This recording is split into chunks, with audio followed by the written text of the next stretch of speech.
Hello friends, welcome back to my YouTube channel. स्वागत है आपका अपने यूट्यूब चैनल पर। आज हम बात करने वाले हैं जो यूपीपी के अपकमिंग एग्ज़ाम होने वाले हैं और एसएससी के जो एग्ज़ाम होने वाले हैं। यूपीपी का जो एग्ज़ाम 30 व 31 को होने वाला है, उसके लिए मोस्ट इंपॉर्टेंट क्वेश्चन की एक सीरीज़ के वीडियो मैं लेके आ चुका हूं। तो स्टार्ट करते हैं बिना देरी के। तो स्टार्ट करने से पहले जो भी हमारे चैनल पर नया है तो इसी तरह की वीडियो पाने के लिए हमारे चैनल को लाइक और वीडियो को सब्सक्राइब अभी कर लीजिएगा, ठीक है। तो चलिए क्वेश्चन नंबर 1 की ओर चलते हैं। क्वेश्चन नंबर 1 में क्या पूछा गया कि भारत के या किस संविधान संशोधन द्वारा मत देने की न्यूनतम आयु जो है वो 18 वर्ष की गई थी। तो किस संविधान संशोधन द्वारा मत देने की न्यूनतम आयु 18 वर्ष की गई थी, किस संविधान के संशोधन के द्वारा? तो ये कौन से 61वें संविधान संशोधन अधिनियम 1989 को आया था।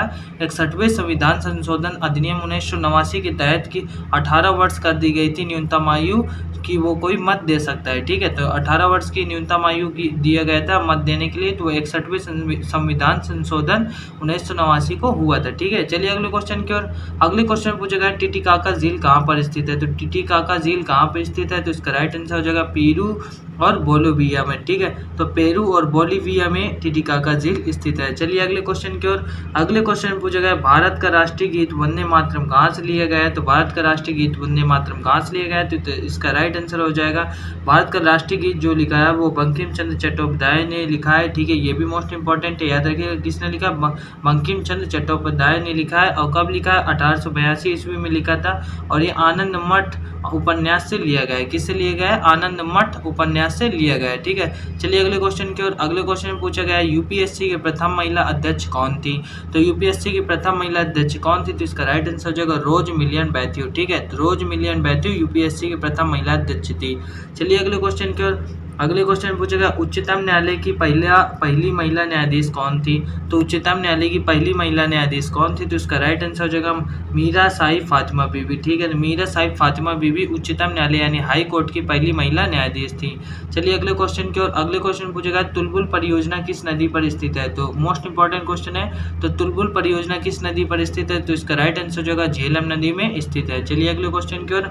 अगले क्वेश्चन में क्या पूछेगा प्रथम भारतीय डाक टिकट कब और कहाँ छापा गया। तो प्रथम भारतीय डाक टिकट यानी डाकघर कब और कहाँ छापा गया है? तो इसका राइट आंसर हो जाएगा जुलाई 1854 ईस्वी में। और कहाँ छापा गया है? तो ये कलकत्ता में छापा गया है। चलिए अगले क्वेश्चन की ओर। अगले क्वेश्चन पूछेगा विश्व में ऐसी कौन सी झील है जो प्रत्येक 12 वर्ष में मीठे व खारे जल में परिवर्तित हो जाती है। मोस्ट इंपॉर्टेंट क्वेश्चन ये भी है। तो इसका राइट आंसर हो जाएगा तिब्बत की उरोत्सो झील, ठीक है। तो तिब्बत की उरोत्सो झील हर प्रत्येक 12 महीने बाद 12 वर्ष बाद मीठे से खारे जल में परिवर्तित हो जाती है। चलिए अगले क्वेश्चन की ओर। अगले क्वेश्चन में क्या पूछा गया है डॉक्टर भीमराव अम्बेडकर का जन्म स्थान क्या है। तो डॉक्टर भीमराव अम्बेडकर का जन्म स्थान क्या है? तो इसका राइट आंसर हो जाएगा महू मध्य प्रदेश, ठीक है। चलिए अगले क्वेश्चन की ओर। अगले क्वेश्चन में पूछा गया भारत में सर्वाधिक वर्षा वाला स्थान मासिन राम किस राज्य में है, ठीक है। तो सबसे ज़्यादा वर्षा कहाँ होती है? तो मासिन राम में होती है। और ये किस राज्य में आता है? तो मेघालय राज्य में आता है, ठीक है। ये भी याद रखिएगा। चलिए अगले क्वेश्चन की ओर। अगले क्वेश्चन में क्या पूछेगा संविधान सभा ने राष्ट्रीय ध्वज के डिजाइन को कब स्वीकृति प्रदान की, यानी कि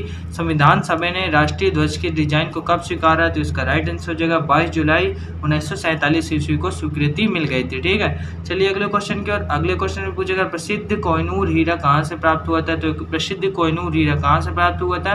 तो गोलकुंडा की खान से प्राप्त हुआ था, ठीक है। तो गोलकुंडा की खान से प्राप्त हुआ था प्रसिद्ध कोहिनूर हीरा। चलिए अगले क्वेश्चन की ओर। अगले क्वेश्चन में क्या पूछेगा किस क्षेत्र को विश्व की छत यानी रूप ऑफ द बर्ड कहा जाता है। तो इसका राइट आंसर हो जाएगा पामीर का पठार। पामीर के पठार को विश्व की छत भी कहा जाता है। चलिए अगले क्वेश्चन की ओर। अगले क्वेश्चन में पूछेगा पोलो खेलते समय किस भारतीय बादशाह की मृत्यु हुई थी।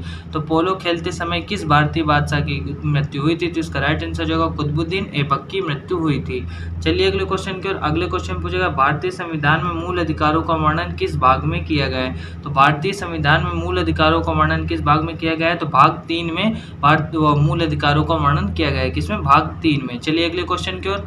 अगले क्वेश्चन पूछेगा सीमांत गांधी के नाम से किसे जाना जाता है। तो इसका राइट आंसर हो जाएगा खान अब्दुल गफ्फार खान को, ठीक है। चलिए अगले क्वेश्चन की ओर। अगले क्वेश्चन पूछेगा United Nation children's education fund यानी UNICEF यानी UNICEF United Nation children's education fund का मुख्यालय कहाँ है। मोस्ट इंपोर्टेंट क्वेश्चन है। तो इसका राइट आंसर हो जाएगा न्यूयॉर्क में इसका मुख्यालय है, ठीक है। यूनिसेफ का मुख्यालय कहाँ है? न्यूयॉर्क में। में। चलिए अगले क्वेश्चन की ओर। अगले क्वेश्चन पूछेगा रामकृष्ण मिशन की स्थापना किसने की थी? तो इसका राइट आंसर हो जाएगा स्वामी विवेकानंद जी ने की थी। तो रामकृष्ण की स्थापना किसने की थी? स्वामी विवेकानंद जी ने की थी। चलिए अगले क्वेश्चन की ओर। अगले क्वेश्चन पूछेगा किस देश को उगते हुए सूरज की भूमि कहा जाता है? तो किस देश को कहा जाता है? तो जापान को कहा जाता है। चलिए अगले क्वेश्चन की ओर। अगले क्वेश्चन पूछेगा भारत छोड़ो आंदोलन की शुरुआत कब हुई थी? तो कब हुई थी? 8 अगस्त 1942 ईस्वी को भारत छोड़ो आंदोलन की शुरुआत हुई थी। चलिए अगले क्वेश्चन की ओर।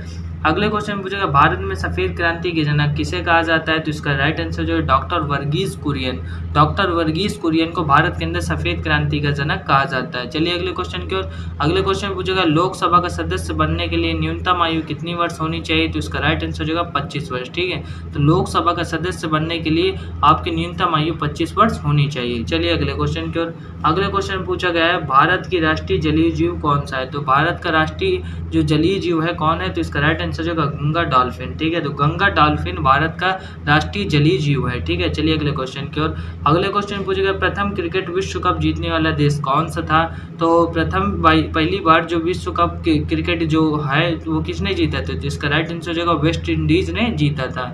चलिए अगले क्वेश्चन की ओर। अगले क्वेश्चन पूछा गया है राज्य में संवैधानिक तंत्र विफल होने पर राष्ट्रपति शासन किस अनुच्छेद पर लगाया जाता है? ठीक है, तो राज्य में जो संवैधानिक तंत्र विफल हो जाता है तो वहाँ पर राष्ट्रपति का शासन लगाया जाता है। तो किस अनुच्छेद के अंदर लगाया जाता है? तो अनुच्छेद 356 के तहत लगाया जाता है। ठीक है, तो राष्ट्रपति शासन अनुच्छेद 356 के तहत लगाया जाता है। चलिए अगले क्वेश्चन के।